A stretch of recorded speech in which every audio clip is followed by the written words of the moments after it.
Boom! You heard it on the X. Hi, folks. Welcome back to Heard It on the X, the East Coast premier music talk show. My name is Rich Rogenmoser.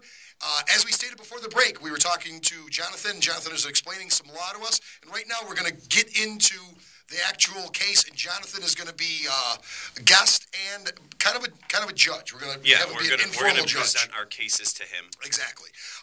We're going to start out with track number one, which I'm sure everyone's heard before. Dazed and Confused showed up on Zeppelin 1 with the writing credits to Jimmy Page.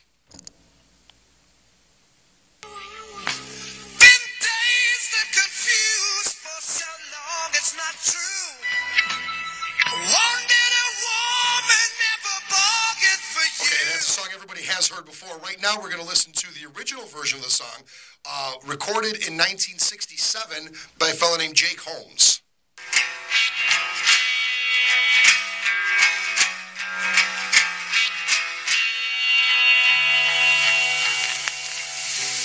I'm dazed and confused since days ago. Pretty close.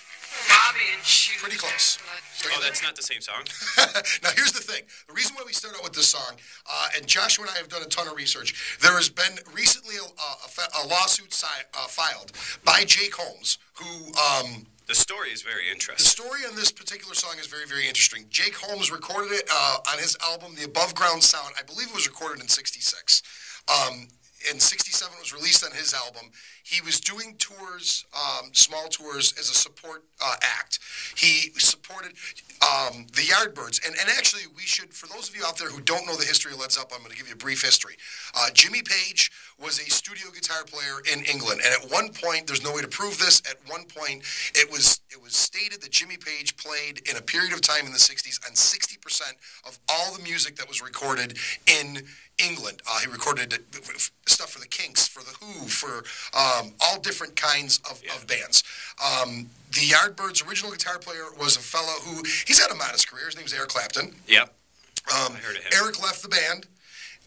They tapped Jimmy Page, asked Jimmy Page if he would like to come to the band. He had a really gravy gig, and the studio did not want to join a band at that time. So they picked another guy he's learned to play guitar pretty well. I heard of that other guy. His name's Jeff Beck. Yeah. Jeff Beck played in the band for a while. Jeff Beck honestly was a nightmare diva in that band, from all reports. He was just he would quit the band. He would come back. That's how you are on this show. Kind of. So after Jeff Beck's departure, or what they thought was going to be his departure, Jimmy Page was tapped to join the band. At that time, his position had changed, his thought process had changed. He kind of wanted to get out and do some stuff. So the Yardbirds, when Jake Holmes opened for him, Jimmy Page was in the band. Yeah. Okay.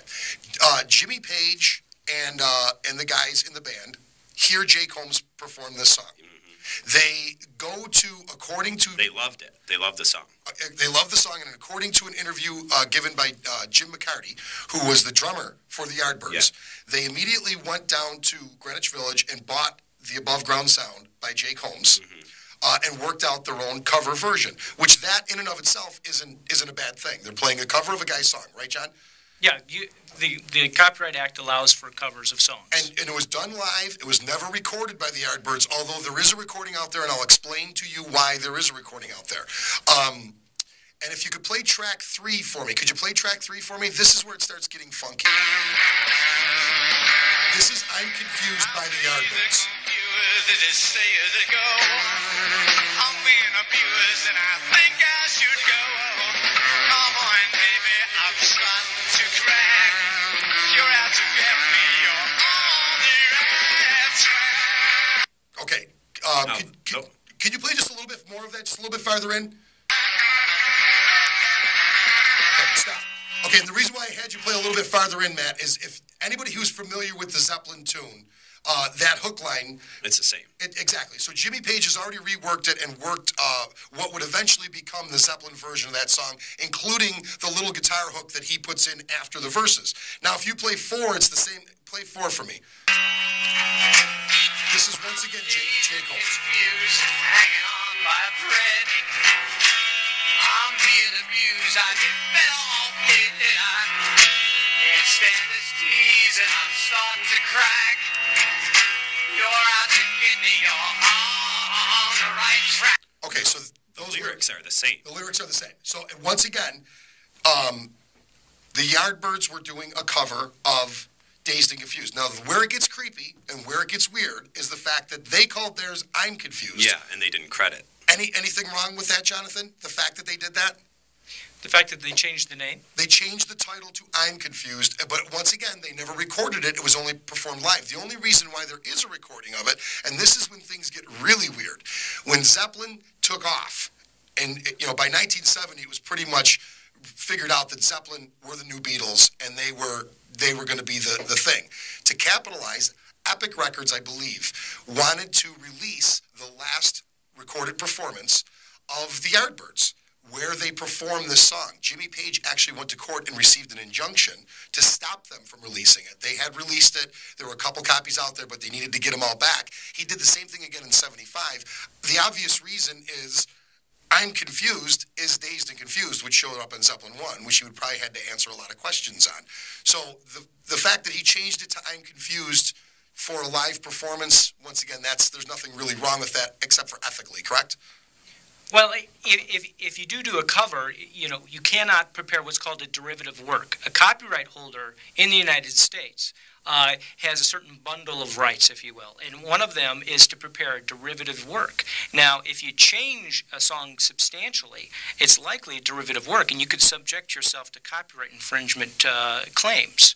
So, the fact that you're changing the title, maybe changing the lyrics, changing the music a little bit too much could be a problem. Okay. Could be a problem. The fact that he would receive an injunction to stop the album, that does show at least he was feeling something. Feeling a little guilty. There was some reason there, right? Yeah, we're not sure what it was, but we can speculate. There was a reason. Now, back to Jake Holmes himself, because this is also a weird story, too. And I don't want you to think we're just lambasting Jimmy. Jake Holmes is a very, very successful jingle writer. Jake Holmes wrote the Dr. Pepper song, Be a Pepper, Drink Dr. Pepper. Mm-hmm. He wrote The Army, Be All That You Can Be. He wrote several really, really successful jingles. So he has been in the music industry, even though his claim is that he didn't hear the song, which I don't know, that could be the case. I don't know what he listened to.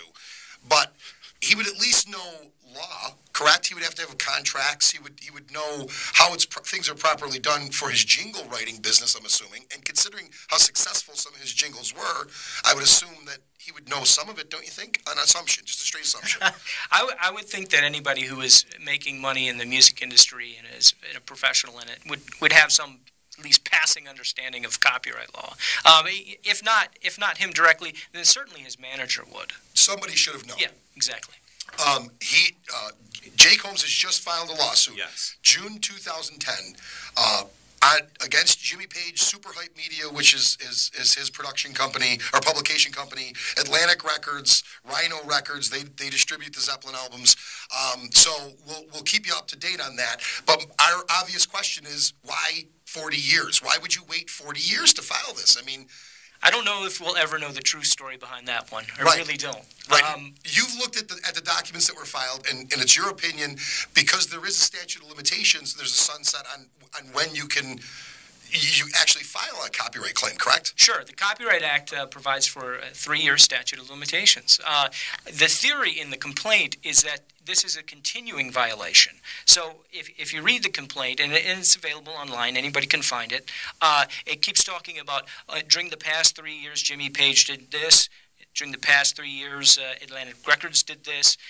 So essentially what they're saying is that there are continuing acts of infringement during the past 3 years, and that's what this lawsuit is about. He's likely not going to be able to go back for 40 years and say, I deserve royalties back past 40 years. Right. He's only going to be limited to the past 3 years at best, and that's if he can prove his case. Exactly. Yeah, Jimmy Page is not guilty of anything. He's just, and once again, copyright infringement, especially in rock and roll, has happened a lot. George Harrison had a case against him. John Fogerty, you and I had talked about, had a case against him, which is very interesting. At the end of the show, we'll get to that. But this Jimmy Page is being accused. He's not guilty.